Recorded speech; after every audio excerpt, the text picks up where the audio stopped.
Muy buenos días. Este es mi comentario del Evangelio de San Marcos, el capítulo 10. Jesús partió de aquel lugar y se fue a la región de Judea, y al otro lado del Jordán, otra vez se le reunieron las multitudes, y como era su costumbre les enseñaba. En eso, unos fariseos se le acercaron, y para ponerlo a prueba le preguntaron, ¿está permitido que un hombre se divorcie de su esposa? ¿Qué les mandó Moisés?, replicó Jesús. Moisés permitió que un hombre le escribiera un certificado de divorcio y la despidiera, contestaron ellos. Esa ley la escribió Moisés para ustedes, por los obstinados que son, aclaró Jesús. Pero al principio de la creación, Dios los hizo hombre y mujer. Por eso dejará el hombre a su padre y a su madre y se unirá a su esposa, y los dos llegarán a ser un solo cuerpo. Así que ya no son dos, sino uno. Por lo tanto, lo que Dios ha unido, que no lo separe el hombre. Y bueno, algo que a mí me gustaría mucho es examinar las palabras. Aquí Jesús está diciendo lo que Dios ha unido, que no lo separe el hombre.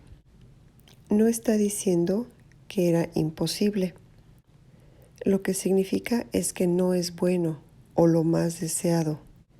La palabra en griego, por el léxico estándar, separación significa divorcio.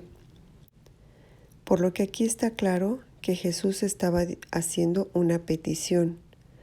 Cuando decimos que no se haga algo, no significa que no pueda ocurrir.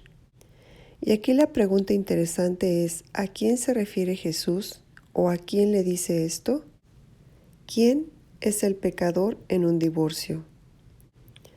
¿Acaso Jesús se dirige a la persona que inicia el procedimiento legal o a la persona que está causando el divorcio? La persona que causa el divorcio es quien rompe los votos matrimoniales, mas no la persona quien llama a los abogados, que es quien quiere parar la burla y el dolor del constante adulterio o la angustia del abuso en la que la víctima está siendo sometida. La víctima no es la pecadora, sino la persona que está causando el rompimiento de los votos matrimoniales. Es a esta persona a quien Jesús se refiere cuando dice en el versículo 9, por lo tanto, lo que Dios ha unido, que ningún hombre lo separe. En otras palabras, las advertencias de Jesús no es a la persona que está pidiendo el divorcio, quien es la víctima, sino está hablando a la persona que está rompiendo con violar los votos matrimoniales, que con ello es la causa del rompimiento del matrimonio. Jesús dice que el divorcio no debería pasar, porque cuando la pareja se casa delante de Dios, es Él, Dios mismo, el testigo de estos votos matrimoniales y los bendice. Y los votos nunca deberían romperse, especialmente los hechos delante de Dios. Jesús nunca dijo que era imposible romper el matrimonio, como si Dios ignorara la realidad del pecado, pero también enseñó que si el pecador se arrepiente, entonces deberíamos perdonarlo. Pero si los votos son continuamente rotos, sin arrepentimiento, entonces el matrimonio quedará completamente destrozado. Por lo tanto, el rompimiento de un matrimonio siempre es debido al pecado.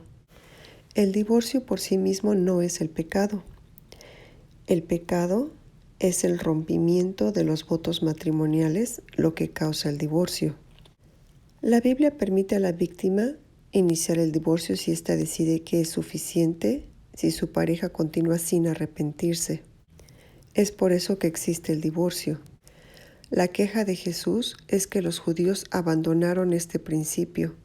Le permitían a un hombre divorciarse de su esposa aunque ella no había roto con los votos y no tenía bases bíblicas para el divorcio. En el Antiguo Testamento está la ley de Moisés. En el Éxodo 20:14 dice, no cometerás adulterio.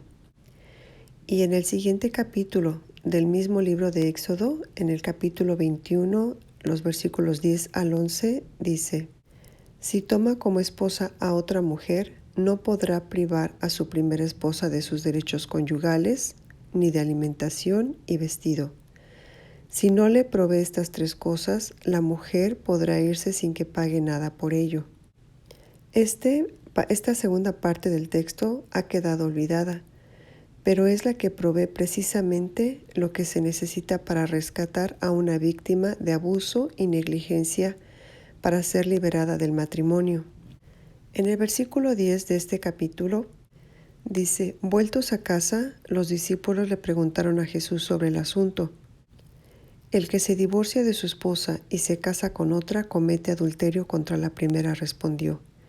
Y si la mujer se divorcia de su esposo y se casa con otro, comete adulterio. Jesús está dando la explicación del Éxodo 20:14, pero también tendría mucho que decir acerca del Éxodo 21 del 10 al 11. Aquí los mismos discípulos no entendían completamente las enseñanzas de Jesús. Muchas de ellas eran explicadas por separado, porque hay tanta profundidad en las palabras de Jesús que la lectura superficial nos deja con muchas dudas.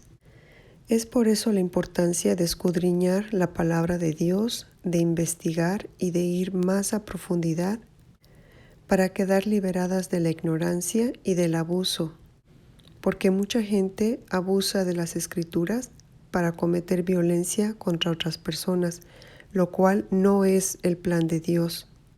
Y pues bueno, todo lo que hoy he comentado ha sido de un estudio bastante profundo acerca del divorcio, que traté de abreviarlo lo más que pude y pues he aprendido mucho acerca de esto. Y hasta aquí es mi comentario. Muchas gracias y que tengan un buen día.